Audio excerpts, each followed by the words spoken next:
It's impossible to know. We have other incidences which seem familiar in some ways.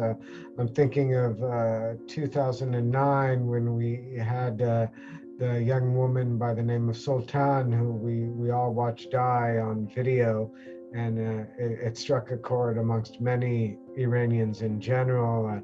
I remember before that the young Kurdish man who was dragged behind trucks. Through Iranian Kurdistan by the Pasdaran, and that created protests. And that's just three of many such incidences. But at the same time, it's always possible that we get to a point where it's one incident too many for the regime. It's hard to know.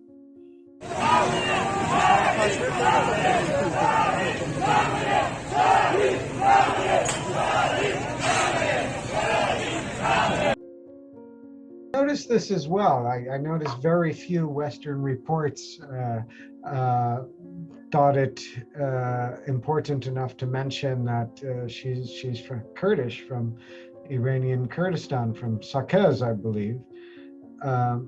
And I think my impression would be most just thought it wasn't relevant, and that that wasn't related to why she faced repression, and so was not relevant. But I think they fundamentally misunderstand in those circumstances, because as Kurds know very well, especially in Iran, the Kurds face a disproportionate amount of repression from the regime of oppression. We know that roughly half the political prisoners and executions in Iran are Iranian Kurds, when they're less than 10% of the population, and most of them are Sunni as well. So they're double minorities in a sense from the regime's perspective.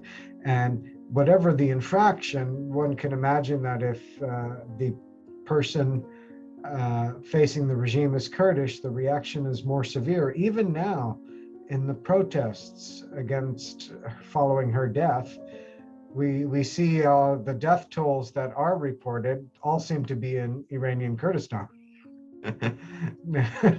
Now, how many coincidences can we have all in one week?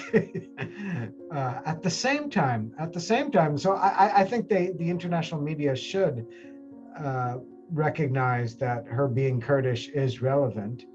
And they make a mistake not to, and I think they misunderstand the situation a bit when they don't mention it.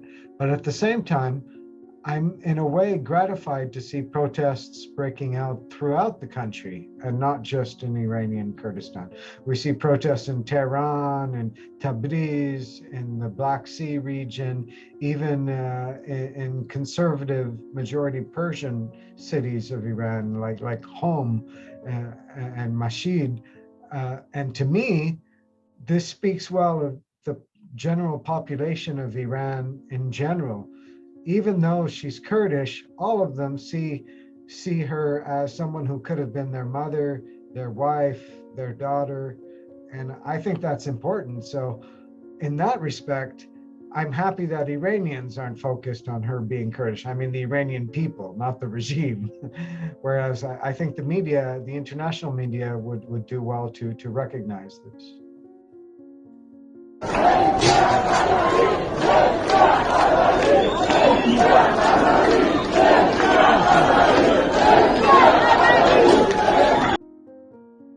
Someone needs to take the time to look more closely to understand this point, because the official rhetoric of the regime starting in 1979 was that there is no place for ethnicity or nations, and Islam. These are foreign impositions from, this was Ayatollah Khomeinis rhetoric. These are foreign inventions from those who would like to divide Muslims, and we are all one. But this was really his excuse for not letting the Azeri region, the Kurdish region, the Baluchis, Khuzestan, all have some measures of self-determination and autonomy within Iran. It was just an excuse to install a very oppressive, not only Islamist, but Persian nationalist regime, where the government in the center controlled everything.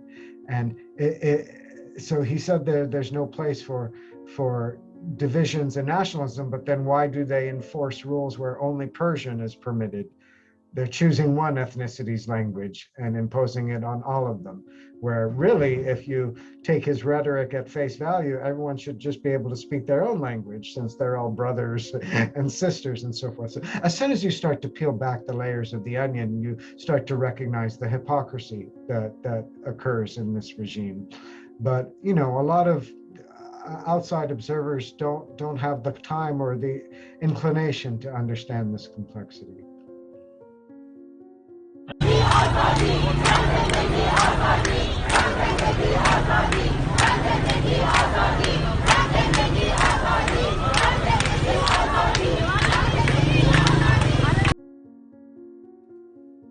I think they need to take every opportunity to publicize what they are facing in the country. And, the Kurdistan region is also the poorest region, I believe, in Iran since some time. In fact, all the Kurdistans were the poorest regions of their respective countries. Only in Bashur, in Iraqi Kurdistan, has this changed. And this was a result of overthrowing Saddam's regime and replacing it with something more democratic, however imperfect.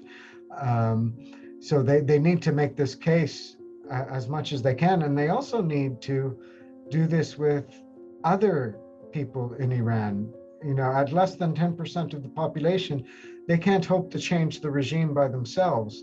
They need to overcome the efforts of the regime to divide the people who would oppose it and instead unite with them.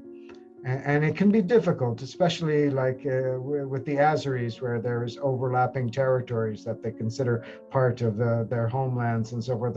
The regime plays upon these divisions, but really everyone who wants to see a better future needs to overcome their differences and unite around opposition to oppression, frankly.